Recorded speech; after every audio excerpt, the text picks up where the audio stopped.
የኢትዮጵያው ጠቅላይ ሚኒስትር በምስጢራዊቷ ስልክ ተጠሩ።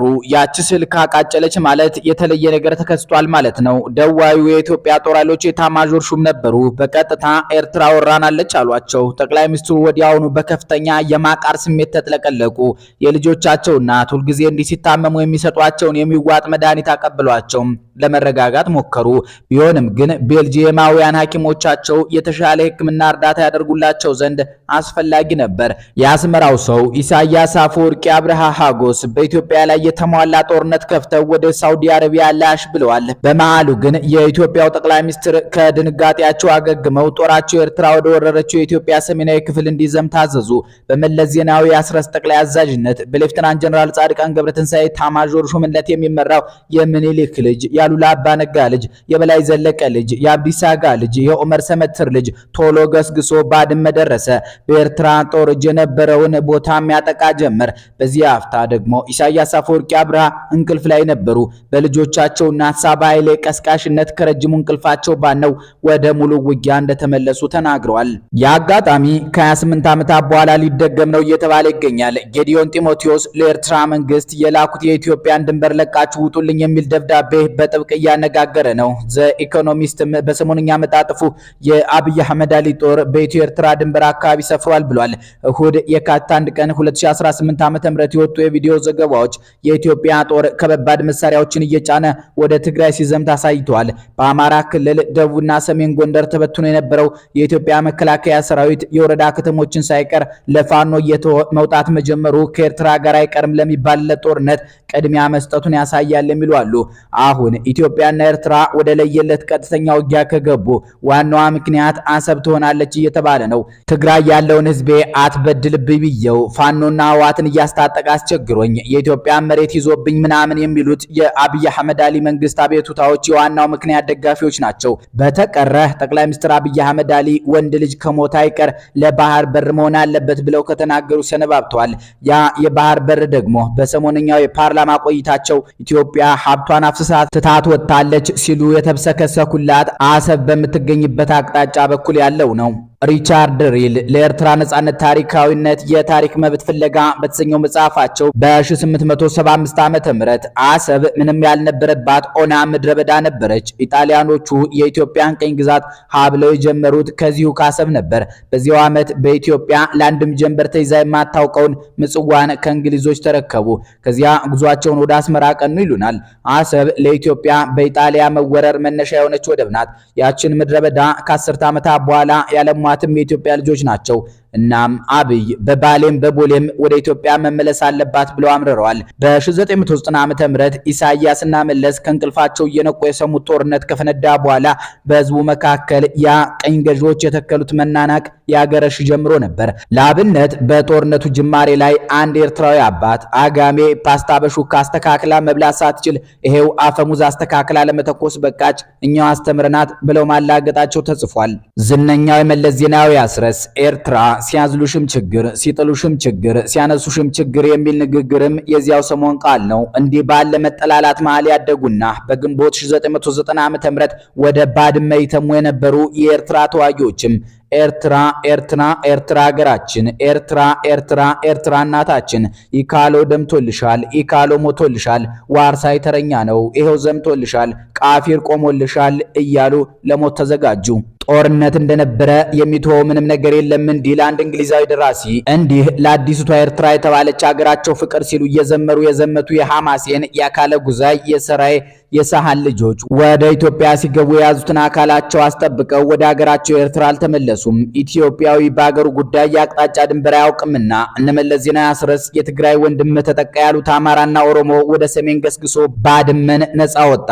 ሁለቱ ዘመዳሞች ኤርትራውያንና ኢትዮጵያውያንም አያልቁ መተላለቅ ተላለቁ። ከ1990 እስከ 1992 ዓ.ም የዘለቀውን የኢትዮ ኤርትራ ጦርነት በቦታው ተገኝተው ከመሩት የኢትዮጵያ ጦር መኮንኖች አንዱ ሌፍተናንት ጀነራል ዮሐንስ ገብረ መስቀል ናቸው። ጓዶቻቸው ጆን መንጋግ የሚሏቸው እኚህ የጦር አዛዥ አዙሪት በተሰኘው መጽሐፋቸው ውስጥ የኢትዮ ኤርትራ ጦርነትና መዘዞቹ በሚል ርዕስና ድንገተኛ ወረራና ቀሰስተኛው ምላሽ ተብሎ በሚነበብ ንዑስ ርዕስ ስር የዚያን ምስጢራዊ ጦርነት አንዳንድ ቁጥራቶች ይፈቱልናል። ለአሁኑ የአብይና ኢሳያስ ፍጥጫ መመልከቻ መነጽር የሆነን ዘንድ የጀነራሉን ምስክርነት ልናስደምጣችሁ ወደናል። ጀነራል ዮሐንስ ገብረ መስቀል ይጀምራሉ።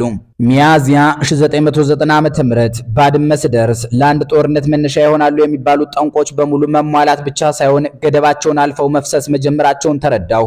ከትጥቅ ትግሉ ጊዜ ጀምሮ የማውቃቸውን ነባር የሚሊሻ አባላት አሊያም ወየንቲዎችን አግኝቼ አነጋገርኳቸው። እነሱም ጦርነት ሊጀመር ነው ሳይሆን ተጀምሯል እኮ አሉኝ። ከባድመ ከተማ በቅርብ ርቀት የኤርትራ መንግስት ታንኮች፣ መድፎችና ተዋጊ ሰራዊት ድንበር ጥሰው ገብተዋል። በጀነራል ኦመር ጠዊል የሚመራው 381ኛ እና በጀነራል ፊሊጶስ ወልደ ዮሐንስ የሚመራው 361ኛ ኮሮችና የሜካናይዝድ ድጋፍ ያላቸው የኤርትራ ሰራዊቶች ድንበር ተጠግተው ትዕዛዝ በመጠባበቅ ላይ መሆናቸውን ተረዳው። የተለያዩ ተጨማሪ ምንጮች ጭምር ተጠቅሜ ጦርነቱ በቀናት ሳይሆን በሰዓታት ሊጀመር እንደሚችል 100% እርግጠኛ ሆንኩኝ። ይህን ድምዳሜን በአስቸኳይ በሬዲዮ መልእክት ለኤታ ማዦር ሹሙ ጀነራል ጻድቃን ገብረትንሳኤ ያሳወቅኩኝ። ጀነራሉ የሰጡኝ መልስ ግን ከገመትኩት ውጭ በመሆኑ ግርምትም ሐዘንም ፈጠረብኝ። እንዲህ አሉኝ። ጉዳዩ የሚጋነን አይደለም። እነ ጀነራል ስብሐት ኤፍሬም እዚሁ ከኛ ጋር ነው ያሉት። ስለ ሁኔታው እየተነጋገርንበት ነው። ቸኩላችሁ መደምደሚያ ላይ እንዳትደርሱ። የጦርነቱ ሰዓት መለኮስ መጀመሩን ባይኔ እያየሁ በሁሉም የስሜት ሕዋሶቼ እየተገነዘብኩ ባለውበት ሰዓት አዲስ አበባ ያሉት አለቆች ግን የኔን በመሬት ላይ ያየሁትን ሰው ተጨባጭ ምስክርነት ከማመን ይልቅ የነ ስብሐት ኤፍሬምን የማደናገሪያ ጨዋታ መስማት መርጠዋል። በዚያን ጊዜ የጀነራል ስብሐት ኤፍሬም ቡድንና የመከላከያ አለቆች ማታ ማታ በጎልፍ ክበብ በውስኪ እየተራጩ ያመሹ እንደነበረ ከነርሱ ጋር የነበሩ ሰዎች ነግረውኛል። በእኔ በኩል ግን የመጨረሻ የላኩላቸው መልእክት እንዲህ የሚል ነበር። ሻቢያ እንደሚወራ አትጠራጠሩ። የተገኘውን ኃይል የማትልኩ ከሆነ ግን ሻቢያ አካባቢውን ሲቆጣጠር በአካባቢ ያለውን ህዝብ ይፈጀዋል። የደርግ ሰራዊት የሽዕብን ህዝብ በታንክ እንደረገጠው ሻቢያም የባድመን ህዝብ በታንክ ይረግጠዋል። ስለሆነም መሬቱ የትም አይሄድም እና ህዝቡን ግን በታንክ ከተረገጠ መልሰን ስለማናገኘው ወደ ኋላ እናውጣው። ሆኖም ግን እኔ ከምነግራቸው ይልቅ እነ ጀነራል ስብሐት ኤፍሬም የሚነግሯቸውን ማዳመጥ ስለመረጡ ህዝቡ የሚድንበት እርምጃ ሳይወሰድ ቀረ።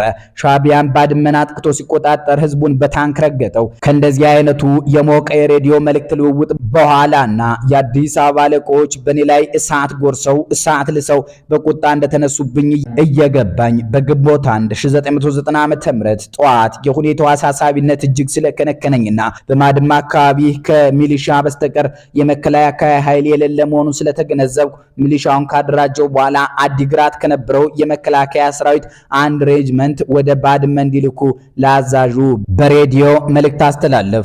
ሬጅመንቷ ተንቀሳቅሳ በነጋታው ሽራሮን አልፋ ባድመ ደረሰች። የባድመ ህዝብና ሚሊሻም በጣም ሰግተውና ተስፋ ቆርጠው ስለነበር ሬጅመንቷ በመድረሷ ተስፋ አደረጉ። እኔ ማድረግ የሚችላት የመጨረሻዋ ብዬ ሬጅመንቷን ወደ ባድመ ሳመጣት ቢያንስ ውጊያ ሲጀመር ህዝቡ እንዲያፈገፍግ ተረዳለች ከሚል እንጂ የኤርትራን ከሁለት በላይ ኮሮችና ሜካናይዝድ ጦር ተቋቁማ ባድመን ትከላከላለች ከሚል አልነበረም። የሬጅመንቱን መንቀሳቀስ ያወቁት ኤታ ማዦር ሹሙ ሌፍተናንት ጀነራል ጻድቃን ገብረትንሳኤ ሬጅመንቱን ለማንቀሳቀስ ማን ስልጣን ሰጠህ? አንተ እዛ የተላከው ሁኔታዎችን ገምግመህ እንድታሳውቀን እንጂ ኃይል እንድታንቀሳቀስ አይደለም። ስለዚህ አሁንም ሬጅመንቱ ወደ ነበረበት ቦታ እንዲመለስ አድርግ በማለት ቀጭን ትዕዛዝ አስተላለፉ። ባላምንበትም ወታደራዊን የሰንሰለት ከማክበር ሌላ ምርጫ አልነበረኝም። በመሆኑም ባድመ ደርሳ የነበረችው ሬጅመንት ወደ ነበረችበት ቦታ እንድትመለስ ትዕዛዝ ሰጠው። በሚቀጥለው ቀን ማለትም ግንቦት 3 ቀን 1990 ምሽት አካባቢ ኤታ ማዦር ሹሙ ጀነራል ጻድቃን ገብረትንሳኤ በሬዲዮ ነገሮች እኛ እንዳሰብናቸው ሊሆኑ አልቻሉም። እነ ስብሐት ኤፍሬም ሁሉንም የግንኙነት መስመሮች ዘግተው ከአዲስ አበባ ተሰውረዋል። ስለዚህ አንተ እንዳልከው ጦርነቱ አይቀሬ ስለሆነ ሬጅመንቱ ወደ ባድመ እንዲመጣ ድጋሜ ትዕዛዝ አስተላልፍ ብለው 360 ዲግሪ የዞረ ትዕዛዝ ሰጡኝ። አጥንት ዘልቆ የሚሰማ ሐዘን ወረረኝ። የሬጅመንቱ አዛዦች ለጸጥታ ሲባል ሬዲዮናቸውን ዘግተው በመመለስ ላይ ስለነበሩ ላገኛቸው አልቻልኩም። በመጨረሻ የአካባቢው አስተዳዳሪ ወደ ነበረው ኪሮስ ቢተው ወደ ሽሬ ግንኙነት በማድረግ ወደ አዲ ዳዕሮ ተጉዞ በአካል ሬጅመንቱ ከሬጅመንቷ እንዲያገናኘኝ ነገርኩት። በሱ ጥረት ከሬጅመንት አዛዡ ጋር ተገናኝተን ተለዋጭ ትዕዛዙን ነገርኩት። በወቅቱ የነበረው ሁኔታ የወታደራዊ ባለሙያዎች ስራ ሳይሆን የእረኞች ስራና እንቅስቃሴ ይመስል ነበር። ሙያ በልብ እንደሚባል ሐዘኔንም ትዝብቴንም ተሸክሜው ኖርኩኝ። ሁኔታው እንዲህ መስቅልቅሉ የወጣ ሲሆንብኝ አዲስ አበባ ተኮፍሰው እንመራለን ለሚሉት በሉ ሻለቃዋ ትንሽ እንኳን ህዝቡንና ሚሊሻውን እንድታግዝ ትመለስ ካላችሁም ኤርትራ መውረሯ የማይቀር ስለሆነ ህዝቡ ባዶ እጁን ባድመ ሜዳማ ቦታ ላይ በታንክ ከሚረገጥ ከቦታው መልእክት ማስተላለፌን የምናውጣው የሚል ሐሳብ በሬዲዮ አስተላለፍኩ። ግን ምን ይደረግ አለቆቼን ስብሐት ኤፍሬም ድንገተኛ ጥቃት ለመፈጸም እንዲመቻቸው የፈጠሩትን ማደናገሪያ መገንዘብ ባለመቻላቸው ጆሮ ዳባ አሉኝ። የአካባቢው ህዝብም መክፈል ያልነበረበትን ዋጋ ከፈለ። ያኔው የአገር መከላከያ ኤታ ማዦር ሹም ሌፍተናንት ጀነራል ጻድቃን ገብረትንሳኤና ግብረ አበሮቹ በሻዕቢያ የማደናገሪያ ወጥመድ ገብተው አይበሉ አይጠጡ ሆነው ቀሩ። አገርንም ለወራሪዎች አሳልፈው ሰጧት። ግንቦት 4 1990 ዓ.ም ንጋት ላይ የኤርትራ ወታደሮች በሁለት ኮር በ6 ክፍለ ጦርና በአንድ ሜካናይዝድ የተደራጀ በመድፎችና ታንኮች ታጅበው ባድመንና አካባቢውን ወረሩት። ሬጅመንቷ በጉዞ ላይ ስለነበረች አልደረሰችም። ብትደርስም እንኳ ወረራውን ከፈጸሙት የኤርትራ ኃይሎች ግዝፈት አንጻር መሰረታዊ ለውጥ ልታመጣ ባትችልም፣ ነገር ግን ሚሊሻዎቹን በመደገፍ ባድመ ላይ የተቀጠቀጡትን ሲቪሎች ልትታደግ ትችል ነበር። የወረዳውና የዞኑ ሚሊሻዎች ወራሪ ኃይሉን ለመመከት በጀግንነት ተዋግተው ከባድ መስዋዕትነት ከፈሉ። የኤርትራ ወታደራዊና የደህንነት መዋቅሮች የኔን በባድመ መገኘት በሚገባ ያውቁ ስለነበር ከቻሉ ሊይዙኝ ካልሆነም ሊገድሉኝ የተቻላቸውን ያህል ጥረት አደረጉ። እኔ ግን ከጥቂት አጃቢዎችና የሚሊሻ አካላት ጋር በመሆን ወጥመዳቸውን ሰብሬ አለፍኩ። ከመስዋዕትነት በህይወት ከተረፉት የሚሊሻና የፖሊስ አባላት ጋር አፈገፈግን። ወደ አዲ ሀገራይ ሽራሮና አዲ አዋላ ወጣን። ግንቦት 4 1990 ዓ.ም ምሽት ላይ የተሰበሰበው የኢህአዴግ ስራ አስፈጻሚ ኮሚቴ ኢትዮጵያ በኤርትራ መንግስት ወረራ እንደተፈጸመባትና ወረራውን ለመቀልበስ በሙሉ አቅም መስራት እንደሚገባ ተነጋግሮ ውሳኔ ላይ መድረሱን በመገናኛ ብዙሃን አወጀ። በማግስቱ ግንቦት 5 1990 ዓ.ም አስቸኳይ ስብሰባ ያካሄደው የህዝብ ተወካዮች ምክር ቤት ወረራ መፈጸሙን ይፋ አድርጎ ወረራው እንደሚያወግዝ ግልጽ ውሳኔ አስተላለፈ። ውሳኔውም የኤርትራ መንግስት ወሮ ከያዛቸው የኢትዮጵያ ግዛቶች በአስቸኳይ ለቆ እንዲወጣ፣ ይህን መሰረት ያደረገ ሰላማዊ ድርድር እንዲካሄድ፣ የኤርትራ መንግስት ሰራዊቱን ከኢትዮጵያ ግዛት አካል የአገሪቱን ሉዓላዊነት አክብሮ በአስቸኳይ ካላስወጣ አስፈጻሚው ህግ ለማስከበርና የኢትዮጵያን ደህንነት ለማስጠበቅ አስፈላጊውን እርምጃ እንደሚወስድ የሚያስገነዝብ ነበር። የኤርትራ መንግስት ሳዋ የሚባል የጦርነት ፍሬ ባለማቋረጥ የሚያመርት ተቋም መስርቶ የብሔራዊ ውትድርና አዋጅ አውጥቶ ወጣቱ ወደደም ጠላም እየታፈሰ እንዲሰለጥን አድርጎ ሲዘጋጅ፣ በአንጻሩ የኢትዮጵያ መንግስት በጥልቅ እንቅልፍ ውስጥ ጊዜውን አሳለፈ። የትግራይ ህዝብ ባገኘው መድረክ ሁሉ በሻዕቢያ ልንወረር ነው በማለት ጩኸቱን ሲያሰማ ጆሮ የሚሰጠው አጥቶ ለወረራ ተጋለጠ። መንግስት ጦርነትን መግታት የሚቻለው በሙሉ አቅም ለጦርነት ዝግጅት በማድረግ ነው የሚለውን መሰረታዊ የጦርነት መግቻ ስትራቴጂ ወደ ጎን ብሎ በከፍተኛ መዘናጋት እጅና እግሩን አጣጥፎ ጠበቀ። በመሰረቱ ይህ በሽታ የኢትዮጵያ መሪዎች ተጠናውቷቸው የዘለቀ ክፉ ደዌ ነው። የኢጣሊያ መንግስት በአድዋ ለዘመናት የገጠመውን ሽንፈት ለመበቀል ለ40 ዓመታት ያህል ተዘጋጅቶ በ1990 ዓ.ም ጦርነት ሲከፍት የኢትዮጵያ መንግስት ሰመመን ውስጥ ነበር። የሶማሊያ ሪፐብሊክ መንግስት በ1956 ዓ.ም የመጀመሪያውን ወረራ በኦጋዴን ሲፈጽም ለኢትዮጵያ መንግስት ድንገተኛ አደጋ ነበር የሆነበት። ከዚህ ድንገተኝነት መማር ያልቻለው የደርግ መንግስት አገሪቱ በ1969 ዓ.ም በሶማሊያ ሪፐብሊክ ስትወረር ምንም ዝግጅት ሳያደርግ ነበር የጠበቀው። ይህ ያለምንም በቂ ዝግጅት የሚደርስብን ድንገተኛ ወረራ በኢህአዴግ የሚመራው መንግስት ዕጣ ፈንታው ሆነ። ይህ ስር የሰደደና በየጊዜው እያገረሸ የሚከሰት ድንገተኛ ወረራ መቼ ሊገታ እንደሚችል መተንበይ አስቸጋሪ ነው። ለነገሩ ከመንግስታትና ከመሪዎች እድሜ በላይ ሳይናወጥ ዘመናትን የሚሻገር ተቋም ባልተመሰረተበት ሀገር የአደጋ ተደጋግሞ እንዳይመጣ ለማድረግ የሚያስችል ምንም ዋስትና የለም። የደርግ መንግስት በሶማሊያ ሪፐብሊክ ከተወረረ በኋላ ነው ወደ ታጠቅ ማሰልጠኛ ማዕከል ግንባታና 300 ሺህ የሚሆኑትን የገበሬ ልጆች መልምሎ ወደ ማሰልጠን የገባው። በትግርኛ አንድ ምሳሌ አለ። ድህሪ ማይና ባቲ፣ በዝናብ ከበሰበስክ በኋላ ዋሻ ውስጥ መጠለል እንደማለት ነው። ሁሉም መንግስታት በስልጣን ዘመናቸው ያጋጠማቸው በድንገት ጦርነት ወጥመድ ውስጥ የመግባት ዕጣ ለኢህአዴግም ደረሰው። የኤርትራ መንግስት ወረራውን በሚያካሄድበት ወቅት በግንባር በኮሮችና በክፍለ ጦሮች ተደራጅቶ የሜካናይዝድና የኮማንዶ ልዩ ኃይሎች አሰልጥኖ በ100 ኪሎ ሜትሮች የሚለካ ርቀት ያላቸው ተመጋጋቢ ምሽጎችን በኮንክሪት አስገንብቶና በፈንጂዎች አጥሮ ነበር ወረራውን የፈጸመው። በአንጻሩ የኢትዮጵያ መንግስት በሁሉም ከኤርትራ ጋር በሚያዋሰኑት መሬቶች ላይ ያሰፈረው የተደራጀና የሰለጠነ ኃይል አልነበረውም። ጭራሽ የኤርትራን መንግስት ስትራቴጂካዊ ወዳጅ አድርጎ ነበር የፈረጀው። የኢትዮጵያ መንግስት በድንገት ተመቶ ናላው እንደዞረበት ወዳጅ ሀገሮችን በመማጸን ለድርድር ዝግጁ መሆኑን አሳወቀ። በዚህ ቅጽበት የኤርትራ ወራሪ ኃይል ይዞታውን በማስፋት ወደ አዲያቦ ዘልቆ ከመግባቱም ሌላ በዛላምበሳ፣ በጾርና፣ በቡሬ፣ በአሊቴናና በሁሉም ከኢትዮጵያ ጋር በሚያዋስኑት ቦታዎች እየሰነጠቀ ገባ። የዩኤስ አሜሪካና የሩዋንዳ መንግስታት ተወካዮች ሁለቱም መንግስታት ለማደራደር ጥረት አደረጉ። የኢትዮጵያ መንግስት ሁኔታዎች ከውጊያው በፊት ወደ ነበሩበት እንዲመለሱ ስታተስ ኳንቴ የሚል የመደራደሪያ ነጥብ አቀረበ። የኤርትራ መንግስት በበኩሉ በግዛቴ ውስጥ ነው ያለሁት፣ የወረርኩት መሬት የለም በማለት ድርቅ አለ። አደራዳሪዎቹ ለእርቅ የሚሆን መግቢያ መንገድ አጥተው አጣብቂኝ ውስጥ ገቡም።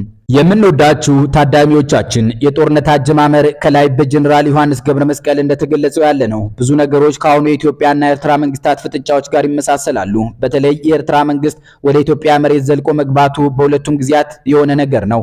የኢትዮጵያ መንግስት ውጣልኝ ማለቱም ያመሳስላቸዋል። ቀጥሎ የሚሆነውን ከኖርን አብረን እናያለን። አበቃን። ሰላም ይስጥልን።